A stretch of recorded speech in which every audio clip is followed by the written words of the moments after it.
This is 5 on your side at 5. Focused on you.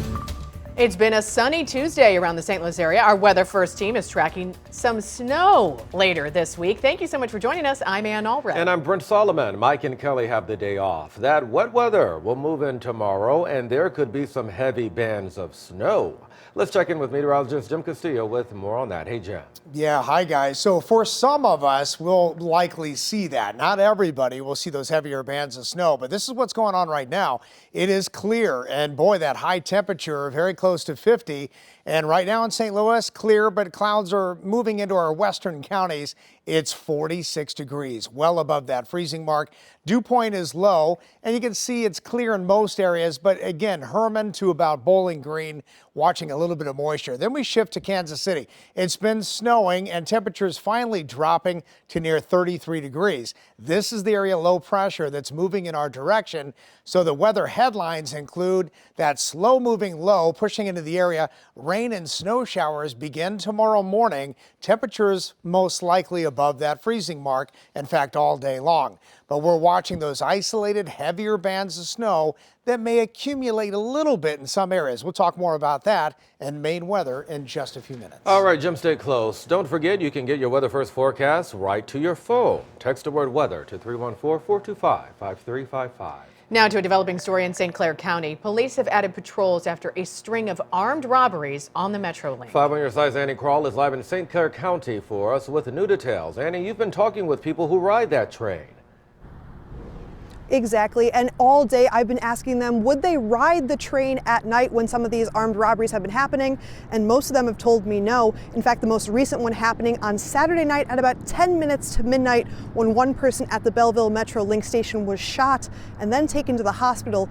Thankfully, that victim was treated with non-life-threatening injuries. The first armed robbery happened on December 20th when the St. Clair County Sheriff's Department got a call about a man on a westbound train who pulled out a black handgun and took money and personal items from a woman. The next day, it happened again, this time at 10:30 at night on Thursday. Once more, the armed robbery occurring on a westbound MetroLink train. The Sheriff's Department telling me that in each of the armed robberies, it is believed the suspect is the same. They are also looking for a woman who they consider a person of interest. Innocent peoples is getting harmed. They are in the middle of a lot of crime, and it don't need to be like that. It need to be, crime free. It do. It really do, and everything. So you can feel safe. You go anywhere or do anything and stuff, you want to feel safe at the end of the day. Now, there are additional deputies and patrols actually as we've just been standing out here because of these recent incidents.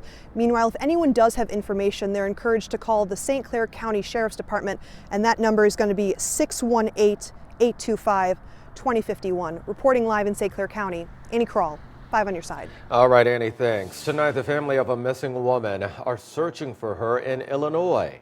Marquisha Williams went missing from St. Louis last week, along with a man named Trenton Ivy.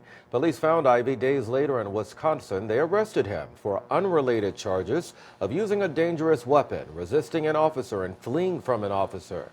Before that, Williams was last seen with Ivy in North St. Louis. Police have not said if he's wanted in her disappearance. Williams' family are now gathering in Stanton to search for her.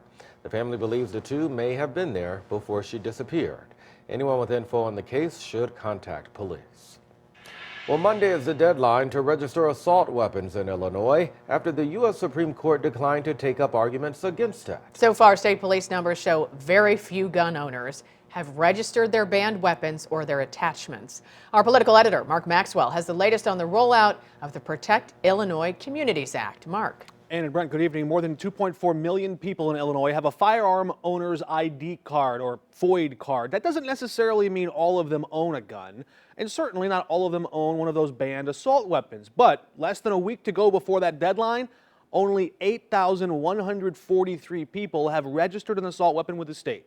That's less than 0.5% of all the FOID card holders statewide. The law requires you to register any banned assault weapon online. There's no paper form. So what about people in rural Illinois, people who might not have a computer or internet access?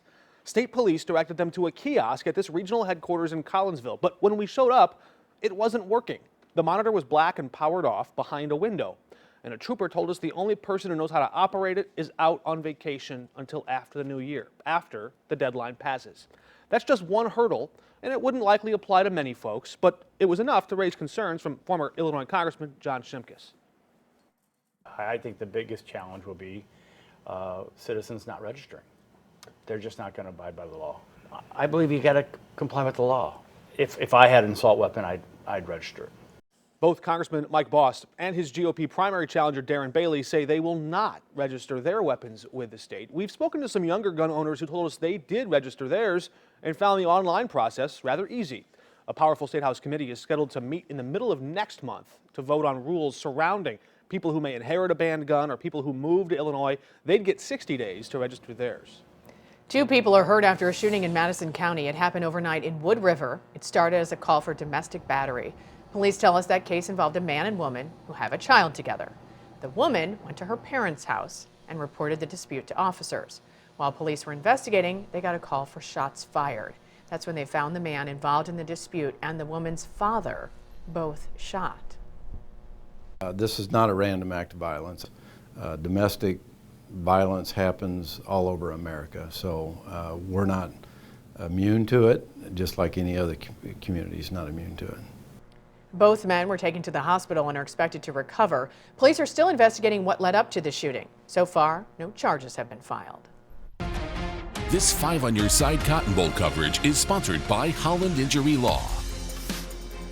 The Mizzou Tigers are in Texas with something more to prove in their Cotton Bowl matchup against Ohio State. All right, the team just wrapped up practice and some of their biggest stars caught up with reporters. Corey Miller joining us now with that. What's up, Corey? Hey Brent, both teams have been in Arlington since Saturday, but today they practiced for the first time in front of the media.